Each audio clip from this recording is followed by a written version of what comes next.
Hi! Today I would like to show you how you can transfer files from an Android device to OnePlus 10 Pro. Start by going into Play Store on both devices, tapping on the search first and typing in Send Anywhere. Then install this free app from this developer. I already did that on my OnePlus because it was taking a lot of time, so I can open it right away. And from the screen here, just I accept, confirm, continue and allow.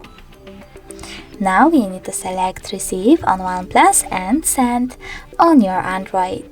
Over here you need to click on No Thanks and close this window.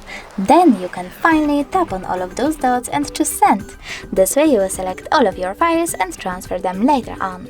It will take some time, so I will go with only one file. Just Send and tap on Got It.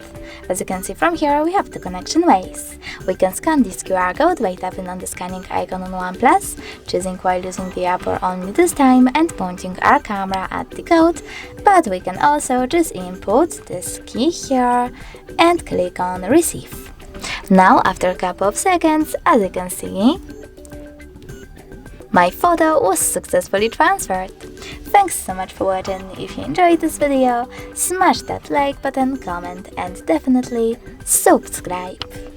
Bye!